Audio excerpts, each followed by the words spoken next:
ফল বিচার।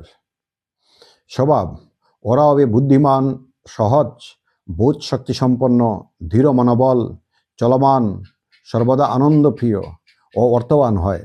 গভীর আত্মসম্মানযুক্ত, দার্শনিক জ্ঞানে সমৃদ্ধ।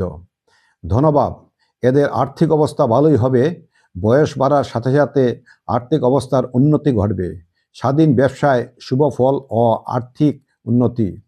ভাতৃভাব, ভাইদের সাথে সুসম্পর্ক বজায় থাকবে। কোনো ভাই থেকে শক পাওয়ার সম্ভাবনা, মাঝে মধ্যে ঝগড়া হলেও তাদের সাথে সদ্ভাব থাকবে। বন্ধুভাব শুভাশুভ, বহু বন্ধু এদের জীবনে এলেও মনের মতো বন্ধু পাওয়া শক্ত, তবে মুষ্টিমেয় কয়েকজন ভালো বন্ধু থাকবে এবং ওদের দ্বারা উপকৃত হওয়ার সম্ভাবনা। কিছু বন্ধু বেশি শত্রুর দ্বারা গুপ্ত শত্রুতার এবং ক্ষতির আশঙ্কা, ন্যূনতম বন্ধু হবে। প্রতিভা ভাব, শিক্ষকতা, পুরোহিত, সাহিত্য সাধনা, দর্শন ও মৌলিক গবেষণায় দক্ষতা থাকবে। এদের রাজনীতি, মন্ত্রিত্ব, গুরুগৃহীতেও দক্ষতা থাকবে। শত্রুভাব, এদের সাথে যাদের জন্ম তারিখ 5-6, এদের সাথে শত্রুতার সম্ভাবনা। নমস্কার, হর হর মহাদেব।